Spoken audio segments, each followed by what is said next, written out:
আরেকজন লোকের ব্যাপারে আমাদের সতর্ক হওয়া উচিত। সে হচ্ছে মানচিত্র। ইলিয়াস হোসেনের মতে সে ভিডিও এডিটর থেকে সাংবাদিক হয়েছে। যাই হোক, আমি ওদিকে যাচ্ছি না। তার ভিডিওর থাম্বনেল যদি দেখেন প্লাস টাইটেল যদি দেখেন, বোঝা যায় সে কি চায়। সবসময় ইউনিশ সরকারের বিরুদ্ধে। আম, একটা দেশে আপনি দেখেন সবসময় এই সরকারের বিরুদ্ধে। বিএনপির কে তেল মেরে সবসময় ভিডিও বানায়, জানে হয়তো বিএনপি ক্ষমতায় আসবে। আম, শুধু শত্রু হলো এই এনসিপি আর ডক্টর ইউনূস। প্রত্যেকটা ভিডিওর থাম্বনেল যদি আপনি খেয়াল করেন, আম, এখানে সে হাসনাতের উপর হামলা করছে, সে এখানে থাম্বনেল দিয়েছে আহ, আম, হাসনাত গাজীপুরে গিয়েছিলেন কি কারণে। মানে তার মানে যুক্তিটা কি, গাজীপুরে গেলে সে মাইর খাবেই।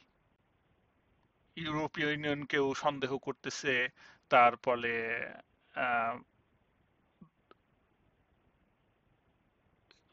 কোন চাপের কারণে সাবেক রাষ্ট্রপতি দেশ ছাড়ছে, সবাই বলতেছে আওয়ামী লীগের দোষর, সে বলে সাবেক রাষ্ট্রপতি। যাই হোক, আহ, যুক্তরাষ্ট্রের সাথে ইউনিসের সমঝোতা, আম, সেনাবাহিনীকে টার্গেট, তারপরে আইভিকে আবার সেভ করার জন্য আইভিকে ঘিরে সবশেষ শ্বাসরুদ্ধকর নাটক। সে কোনো পজিটিভ মবের সঙ্গে সরকারের কানেকশন, দিশেহারা দিশেহারা এনসিপি, শর্তে যুক্তরাষ্ট্রকে করিডোর, যেভাবে চূড়ান্ত খেলা খেলবেন ডক্টর ইউনূস, আম, আরাকান আর্মির জন্য বাংলাদেশ স্টার্লিং। মানে সে কোনো পজিটিভই খুঁজে পাচ্ছে না। তারপরে ক্ষমা চাইলে নাসিব মাহমুদ, এখানে কি সব শেষ? তার মানে কি, সে তার বাবার লাইসেন্সের জন্য ক্ষমা চাইছে ইতিহাসে? বেটা, তুইও তো ক্ষমা চাস নাই কোনোদিন কোনো ভুলের জন্য।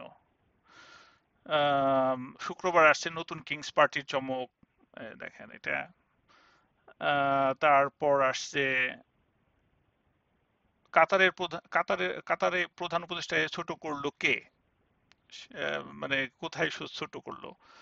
মানে সে সব সময় তার যদি ভিডিওর থাম্বনেল গুলা দেখেন, এ নিশ্চিত ভাবে বোঝা যায় সে কি চায়। হ্যাঁ।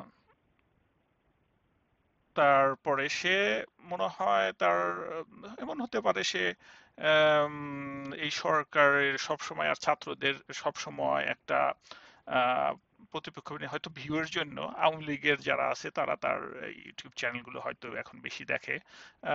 আসলে জ্ঞান গর্ব আলোচনা তো না, এগুলো জাস্ট একটা ক্লিক বেইট থাম্বনেল।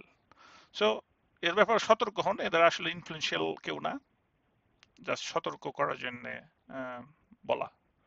ধন্যবাদ।